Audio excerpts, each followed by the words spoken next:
चर्चा कर रहे हैं संसद में जो हंगामा मचा उसको लेकर के खासतौर से पेपर लीक मामले पे जो बहस की अपेक्षा की जा रही थी वैसी बहस हुई नहीं।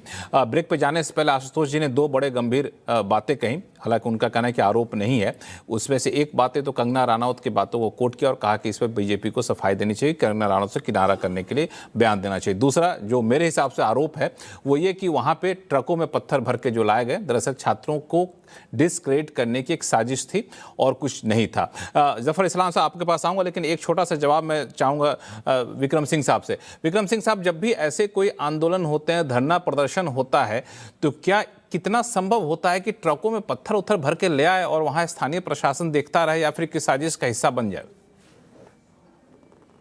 लक्ष्मण जी, मैं निवेदन करना चाहूंगा कि पुलिस की उप संस्कृति में इसको कहते हैं हिकमत अमली। तो कई लोग जो होते हैं बहुत ज्यादा अकलमंदी दिखाने की कोशिश करते हैं, जैसे आपने जनरल डायरी की एंट्री में देखा। अब उन्होंने एक गलती पे गलती करते चले गए। अगर ये पहली साहब गोई से कर देते थे, आज की तारीख में सीसीटीएनएस में मिनट टू मिनट एंट्री जाती है और सेंट्रलाइज हो जाती है।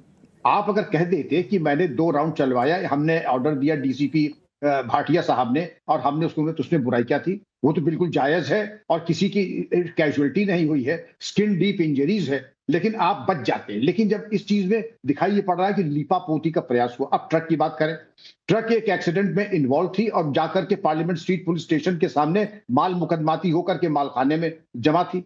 अब जो चीज मालखाने में माल मुकदमाती है वो या तो चोरी हुई थाने से, तो भी बहुत बड़े कलंक की बात है, और चोरी नहीं हुई तो जाहिर है कि जो चीज आपकी कस्टडी में है वो वहां दंगा स्थल पे पहुंच कैसे गई।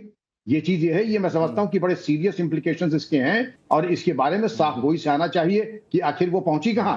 मेरा काम कोई लीपापोती का काम नहीं है, हिकमत अमली हम लोग नहीं करते हैं, लेकिन जो हिकमत अमली करते हैं उनके ऊपर कड़ाई से नियंत्रण करें। नादान दोस्त से अकलमंद दुश्मन बेहतर होता है। इस पर जफर इस्लाम साहब आपका जवाब लूंगा, लेकिन छोटा सा कमेंट ले लेता हूं विजय त्रिवेदी साहब। विजय साहब, आपको भी लगता है कि कहीं ना कहीं छात्रों के को डिस्क्रेडिट करने के लिए या फिर ऐसा कुछ किया गया होगा जानबूझ करके कि नहीं? जानबूझकर किया गया कि नहीं किया गया, लेकिन इतना तो तय है कि वो बच्चे नहीं लाए होंगे वहां पर। और सरकार पुलिस क्या ऐसी व्यवस्था कर सकती है कि जब आंदोलन चल रहा हो तो एक ट्रक भर के पत्थर लाने की इजाजत दी जाए, परमिशन दी जाए?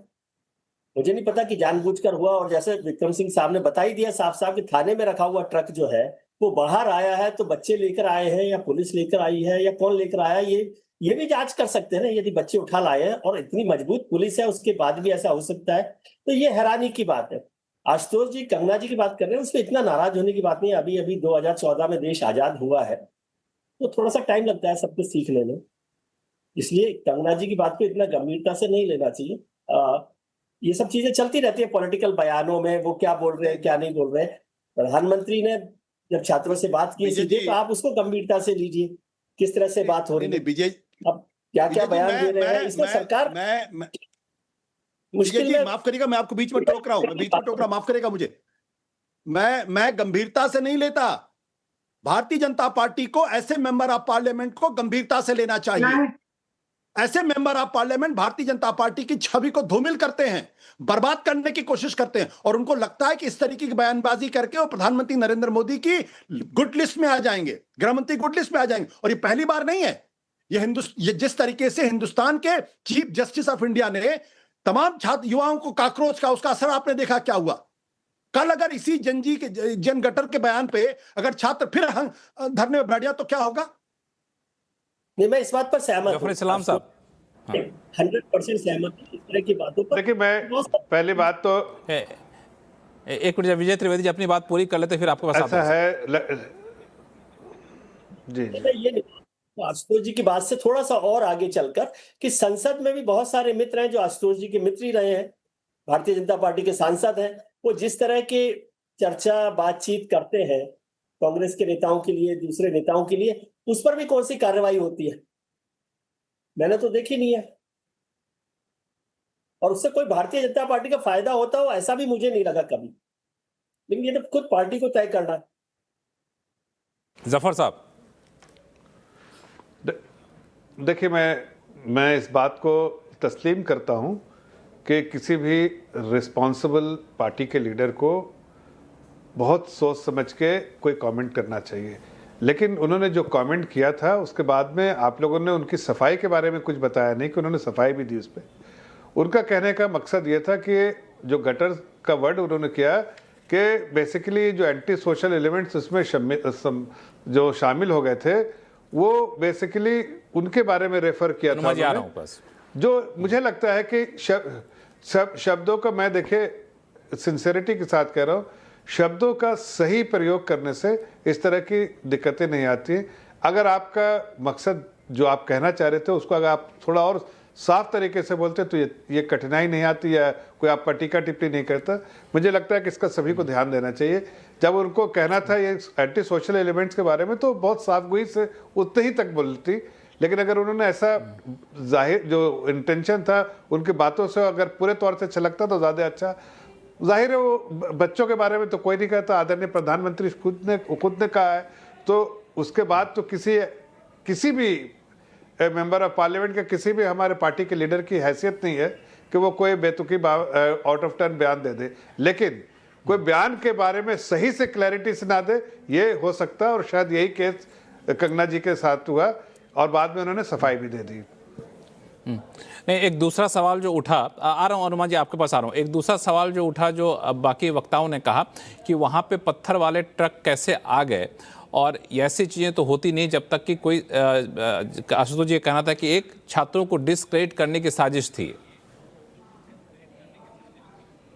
देखिए, मैं इतना ही कह सकता हूँ कि यहाँ पर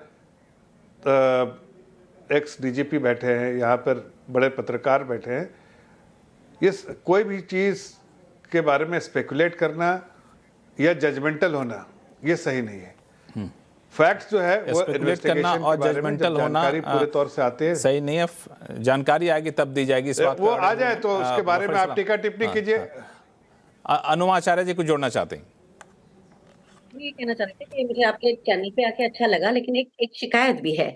आपके जितने थंबनेल्स चल रहे हैं उसमें ये है कि क्या राहुल ने मर्यादा तोड़ी, उसके आगे क्वेश्चन मार्क है, राहुल ने तोड़ी मर्यादा क्वेश्चन मार्क, राहुल के विवादित आरोप। ऐसा क्यों नहीं है कि अमित शाह गायब है संसद से, भी होना चाहिए। ये मेरा एक क्योंकि सारे थंबनेल देखे हुए हाँ, और यही होता है गिलास आधा खाली है कि आधा भरा हो, इसकी बात का। अनुमा आचार्य जी, आपने ये नहीं देखा कि पूरे शो में आधे से ज़्यादा समय तक राहुल गांधी की तस्वीर चल रही है बीच विंडो में, आप दिख रही हैं, बगल में राहुल गांधी की तस्वीर चल रही होती, इसकी तारीफ आपने नहीं की, लेकिन वो थंबनेल चल रहा था उसकी आलोचना आपने। खैर ठीक है, आपकी बात देखिए, ये हमेशा पिछले 1 घंटे चल रहा, मुझे भी लगा था क्यों चल रहा है।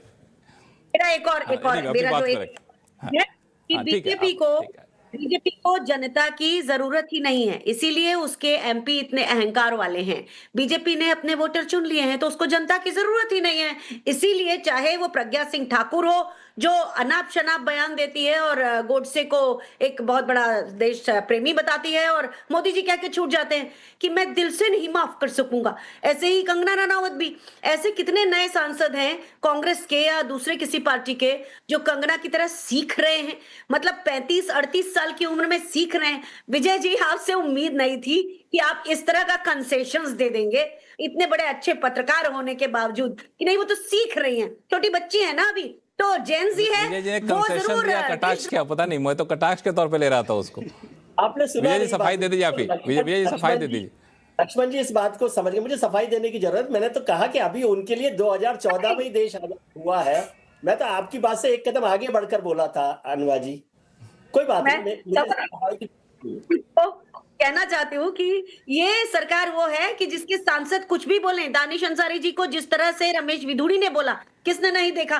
क्या इन पर कोई किसी तरह की कार्यवाही होती है, कोई प्यूनिटिव एक्शन होता है? और इसीलिए जब ये कानून बनाते हैं तब भी सारे लोग छूट जाते हैं, पहले फास्ट ट्रैक कोर्ट बनाते हैं तो सीबीआई का नुमाइंदा नहीं आता। ये सारी चीजें बताती हैं कि बीजेपी जवाबदेह खुद भी नहीं और ना जवाबदेही कभी सुनिश्चित कर सकती। बिल्कुल, दरअसल ऐसा है कि हम तो ये मान के चल रहे थे कि ये बहुत ही हंगामेदार और तू मैमे वाली डिबेट होगी, लेकिन बहुत बहुत धन्यवाद, आप लोगों ने बड़ा सुकून से अपनी अपनी बातों को रखा, बहुत ही तार्किक तरीके से रखा।